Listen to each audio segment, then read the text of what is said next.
Bonjour à tous, Franck Muller, ici Lyon, ravi de vous retrouver, nous sommes jeudi 4 mars. Bien, merci pour les vues, merci pour les partages, plus de 2000 vues pour la précédente, donc c'est super et je vous en remercie.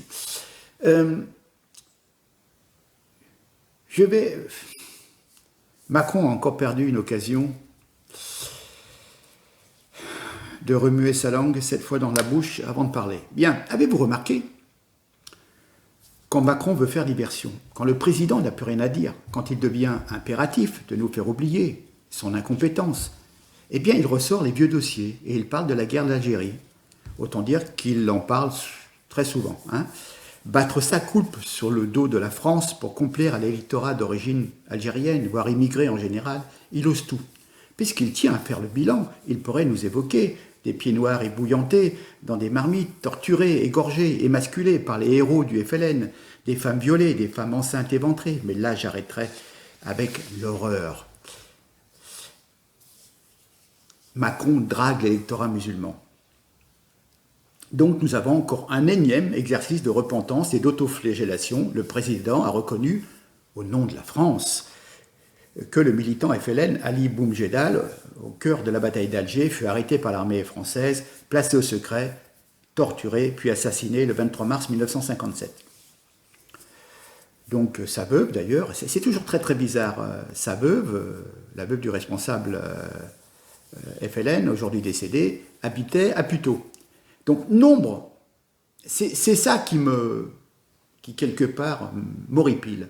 Nombre de ces anciens indépendantistes, leurs familles, leurs descendants qui sont devenus indigénistes, vivent en France, possèdent la nationalité française, reçoivent des allocations, votent, tout en détestant toujours la France et ses habitants qui, eux, ont le malheur d'être français de souche, on va dire.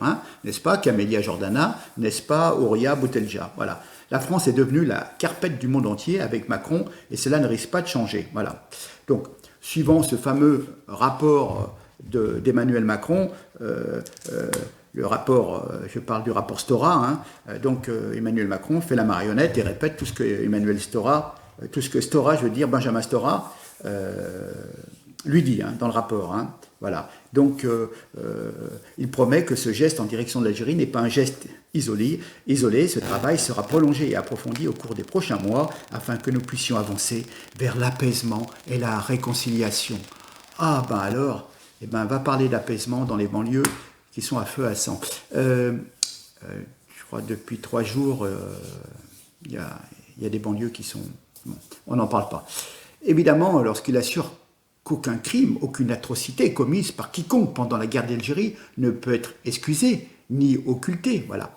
Le président ne pense pas une seconde aux milliers de civils européens et de harkis assassinés et encore moins aux militaires enlevés, torturés et tués là-bas, qu'ils soient de carrière ou simples appelés du contingent. Voilà.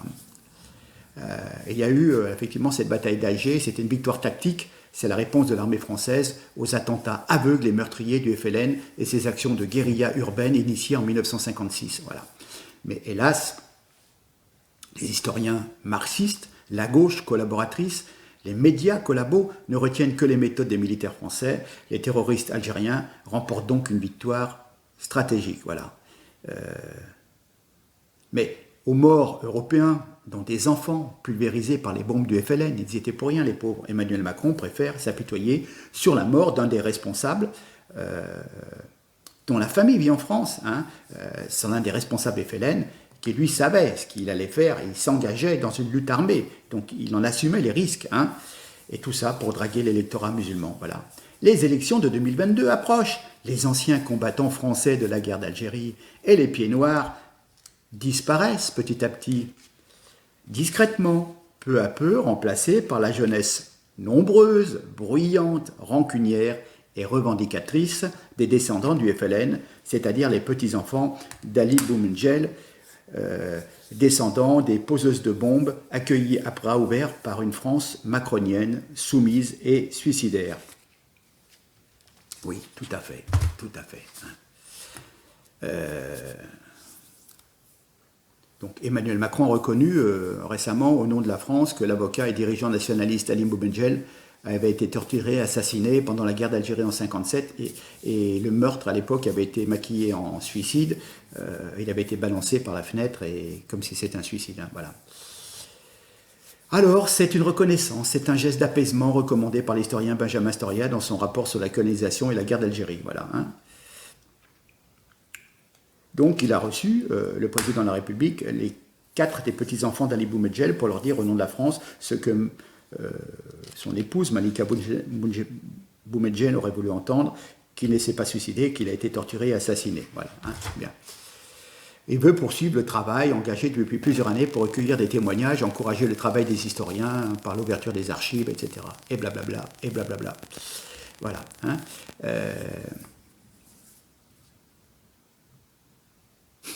La génération des petits-enfants d'Ali Boumedjel doit pouvoir construire son destin loin des 2 ornières que sont l'amnésie et le ressentiment. C'est pour eux désormais, pour la jeunesse française et algérienne, qu'il nous faut avancer sur la voie de la vérité, la seule qui puisse conduire à la réconciliation des mémoires. Voilà. Hein. Donc, le souci, c'est bien entendu, partant de guerre, il y a des tas d'atrocités, c'était une guerre pratiquement civile, coloniale. Je tiens quand même à rappeler qu'à aucun moment il n'y a une volonté de conciliation, de repentance ou d'excuse du FLN pour avoir tué de milliers d'innocents colons qui étaient des petits ouvriers agricoles, qui n'étaient pas des gros propriétaires enrichis. Il y avait une infime partie des colons qui avaient des moyens, de l'argent, et puis après vous aviez des tas de petites personnes qui avaient un petit lopin de terre, qui travaillaient dur sur des terrains qui étaient relativement arides, et voilà, qui gagnaient péniblement. Le revenu moyen des Français en Algérie était 20% inférieur au revenu des Français de métropole. Hein. Donc vous voyez, ce n'étaient pas des gens qui roulaient sur l'or. Alors donc quand on a l'air de dire, oui, les colons, ils exploitaient les Arabes en Algérie, voilà. Hein. J'ai tout un dossier, mais il faut savoir que dans les hôpitaux en Algérie, il y avait quand même 80% de musulmans qui étaient soignés et 20% de Français. Donc voilà. Hein. Bon. J'aurai l'occasion de faire un bilan complet. On m'a généreusement passé un livret qui avait été publié dans les années 50, où il y a des rapports statistiques et qui montrent éventuellement l'engagement de la France au service de l'Algérie. Voilà. Hein.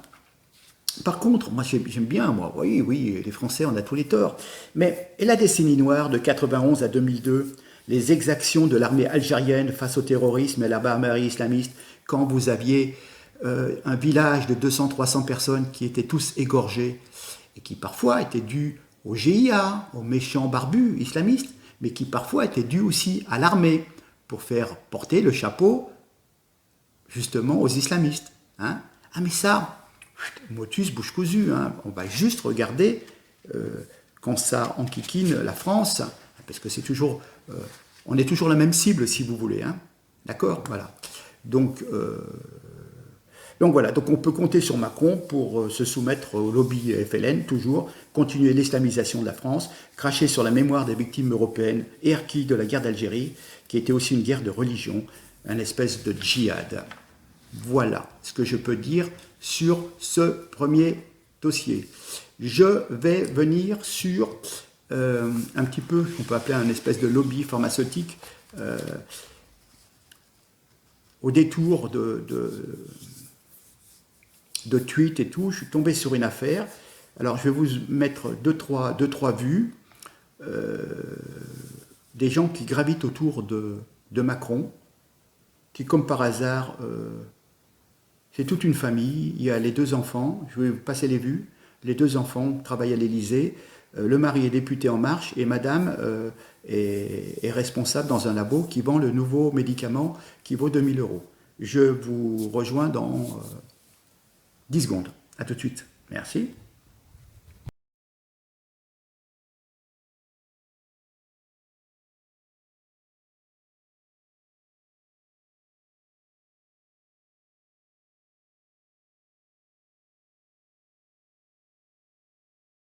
Voilà. Alors, récemment, Macron a sorti de son chapeau un nouveau traitement. Hein, c'est-à-dire, il nous a parlé d'un produit qui s'appelait le Bamlanivimab, un traitement à base d'anticorps monoclonaux. Et donc, il nous a sorti ça. Et puis voilà. Donc après le remdesivir et d'autres molécules dont on ne dira pas le nom, nous avons appris à nous méfier des remèdes miracles. Ce produit, donc le bamlanivimab, est produit par le laboratoire américain Lilly. Ok.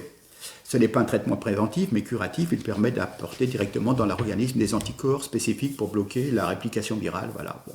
Il a reçu une autorisation temporaire et 83 hôpitaux ont reçu déjà des milliers de doses. Hein. Elle serait réservée aux personnes de plus de 80 ans, aux patients immunodéprimés. Bon. Ce traitement est très cher, environ 2 000 € la dose. Voilà. Mais plusieurs spécialistes interrogent sur son efficacité. Le cas de Mathieu Molinard, chef de service de pharmacologie au CHU de Bordeaux Université, selon lui, les rares études cliniques sur ce médicament présentent de sérieuses limites. Alors vous allez comprendre. Donc, en résumé, rien de bien nouveau. Hein. Il n'y a aucun effet antiviral, quelle que soit la dose. Voilà. Il y aura peut-être de l'espoir en l'associant à d'autres anticorps, mais pour l'instant, ce produit seul, c'est pipeau. Hein. Donc, nous avons une confirmation que Macron, Véran, souhaite promouvoir des médicaments très chers et inefficaces. On nous avait parlé pas seulement du tocilizumab, du remdesivir. Donc maintenant, on a le bamlanivimab. Voilà. Tout ce qu'il souhaite, c'est interdire les médicaments bon marché efficaces, la chloroquine, l'ivermectine, le zinc, les vitamines C, les vitamines D. Voilà.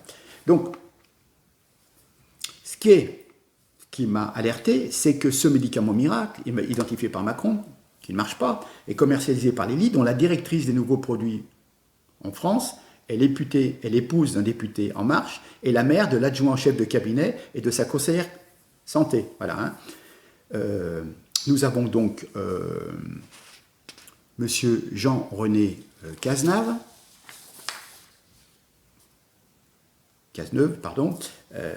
né le 9 juin 58, directeur général adjoint chez Bouygues Télécom.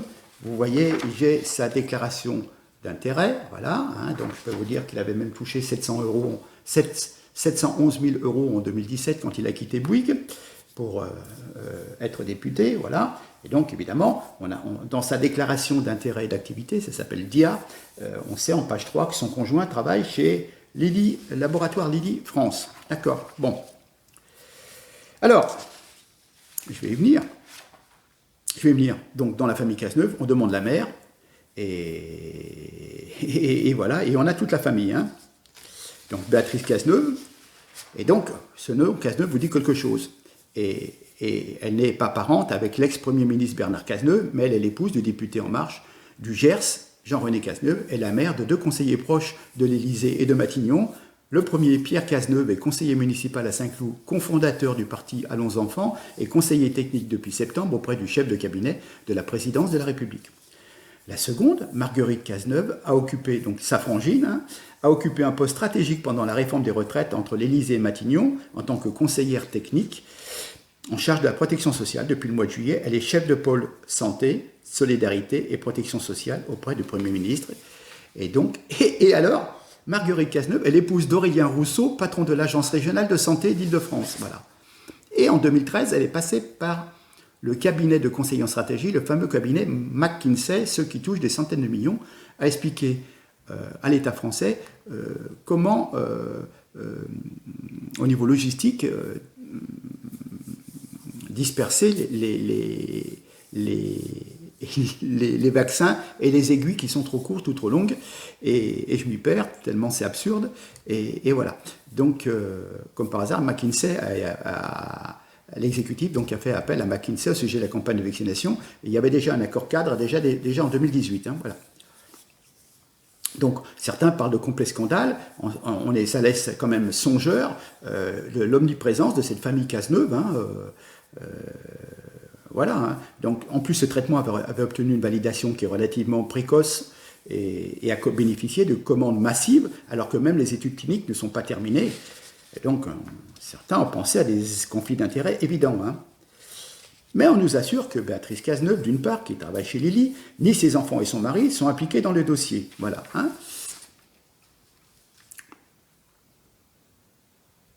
Ni les enfants ne sont interviewés dans leur dossier, bien sûr. Voilà. Hein.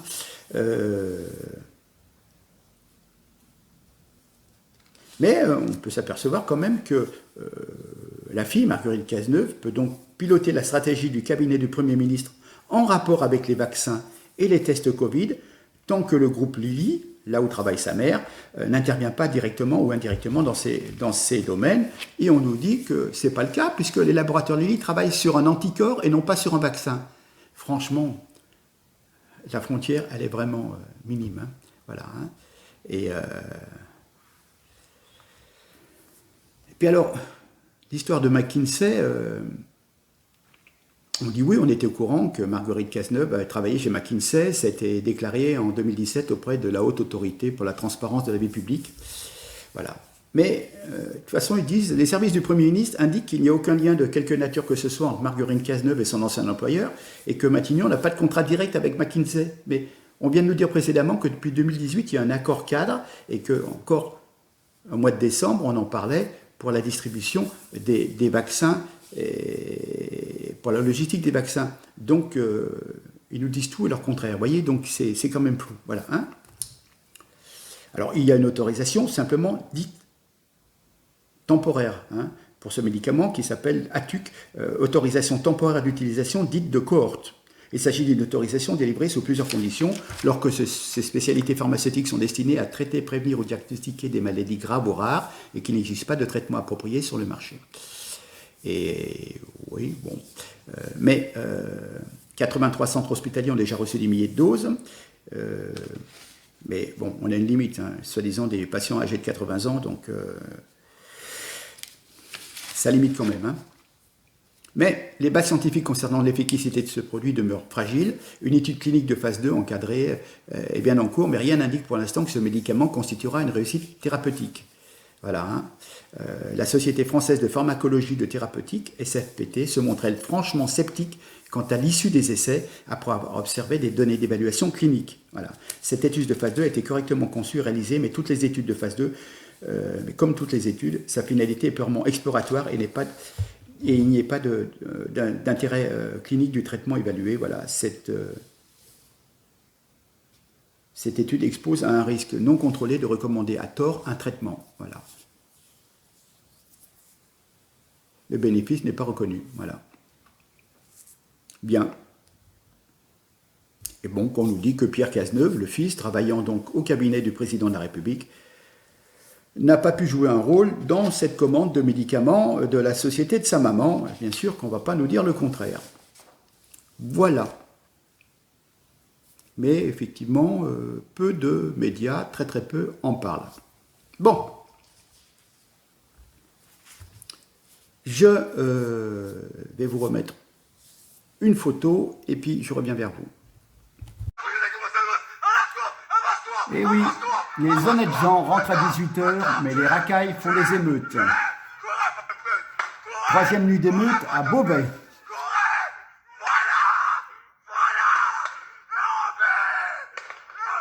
Ah, on voit qu'il y en a certains qui ne se lèvent pas le matin à 6h pour aller bosser. Hein. Ils ont du temps à perdre. Hein.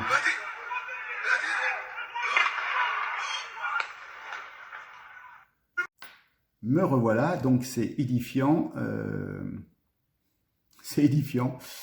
Franchement, il y en a que de l'énergie, hein, s'ils mettaient autant d'énergie à trouver du boulot. Donc évidemment, pour Moussa Darmanin, c'est Génération Identitaire qui est dangereuse et malheureusement, on s'aperçoit qu'il est incapable d'assurer les fonctions régaliennes de l'État et que la nuit,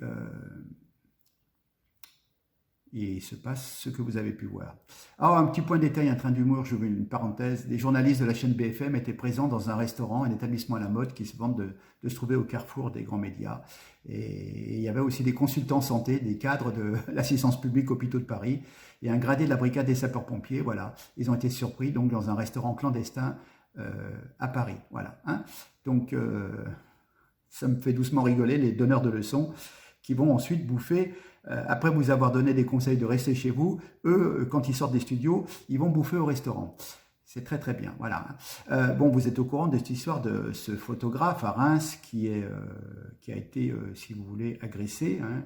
Il faisait son travail de prendre des photos sur la situation délicate dans certains quartiers. Et ben, son agresseur a été reconnu sur la vidéosurveillance. Bien entendu, un Algérien né en 99 qui a déjà été condamné à 8 reprises entre 2018 et 2019.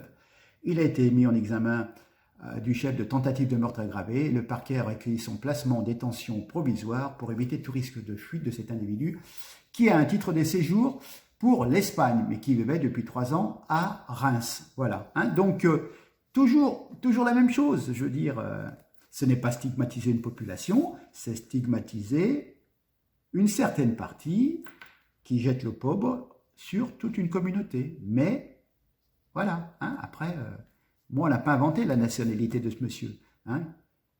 Alors, comment dire, il n'a pas les papiers pour résider en France. Et en plus, il se permet de faire des infractions et d'aller faire une tentative de meurtre sur un journaliste qui prenait des photos. Vous voyez, la haine, voilà, qu'est-ce que ça peut lui faire? Ce mec, il est né en 99, vous vous rendez compte? Il a 22 ans. Ne lui parlez pas de la guerre d'Algérie à lui. Hein. Ok, il a 22 ans, il est en France, il n'a déjà rien à y faire. Et voilà. Enfin, bon, c'est toujours pareil. Voilà. Alors, encore mieux. On est en train de juger un Marocain de 33 ans pour le meurtre sauvage de sa compagne, une Française de 38 ans qui a été tuée d'une 40aine de coups de marteau en avril 2017 à Lagorce. La victime avait refusé d'épouser le clandestin qui voulait ainsi obtenir des papiers. Non mais, vous voyez la religion d'amour et de paix? Ah, mais voilà, dites-moi que je suis fasciste, hein? Je suis islamophobe, mais franchement, quand vous voyez ça, je ne sais pas, moi, comment les gens qui peuvent appartenir sincèrement à la religion musulmane, bon, chacun a le droit d'avoir une religion, mais qui ne puissent pas prendre conscience que une grosse partie des délinquants, ce sont des gens de leur communauté, malheureusement. C'est un constat, c'est pas... ça me plaît pas, moi, de vivre tout le temps dans l'insécurité. Hein. Voilà, bon.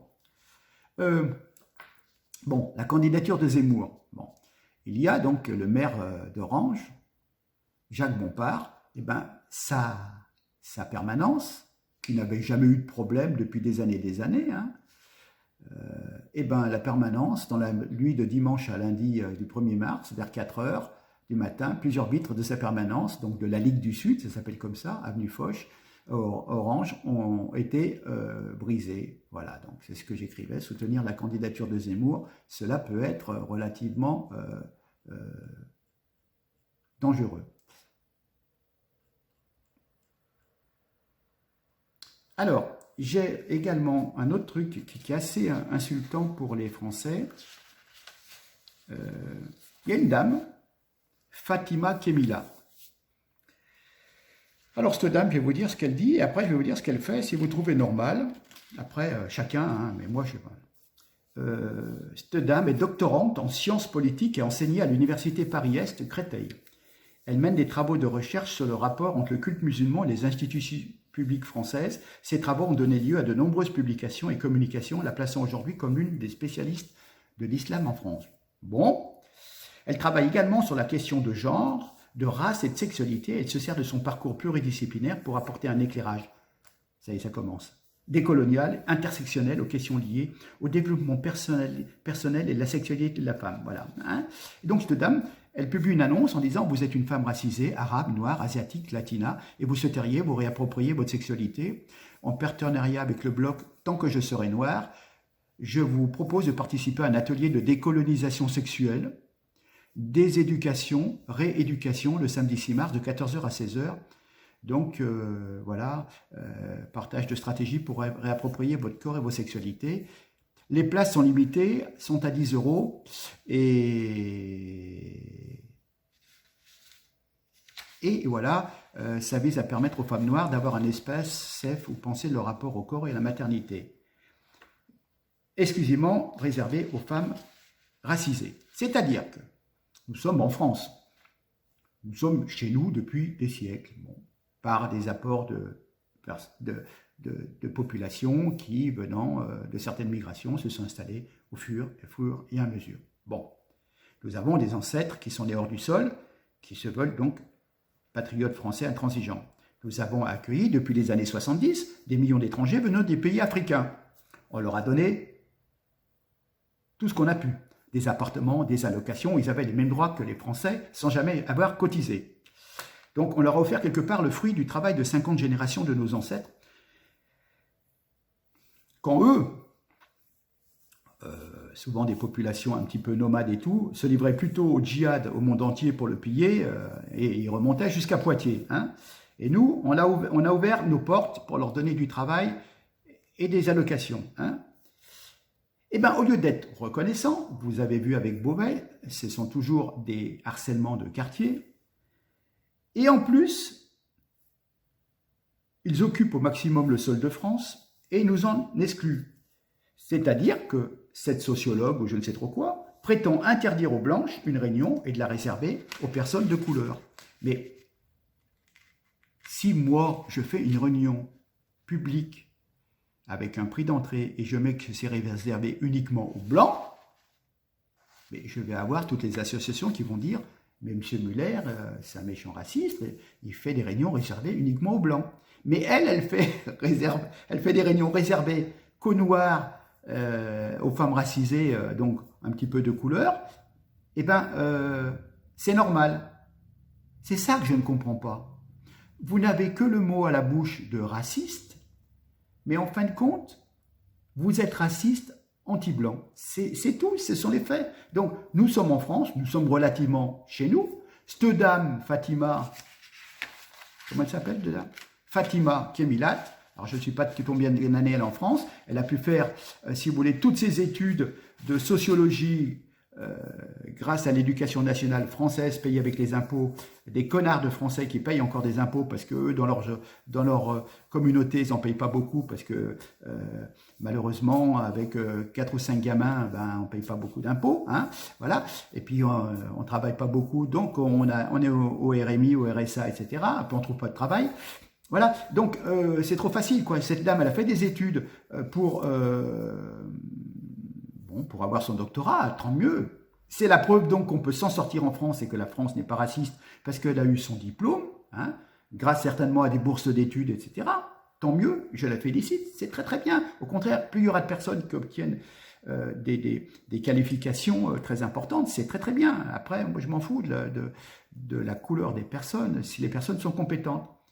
Et dès qu'elle atteint un certain niveau, grâce à l'action de la France, de la société française en général, hein, eh ben, elle se retourne contre les personnes qui l'ont aidé à avoir une position relativement de cadre dans la société et elle se met à taper sur les Français et en faisant des conférences réservées uniquement aux Noirs. Et voilà. Et donc, quand on parle de génération identitaire, l'extrême gauche appelle à la violence contre les racistes, hein, parce que nous avons le tort, nous, de défendre la France, une civilisation qui est bimillénaire, si vous voulez, et on voit tout de suite où sont les racistes.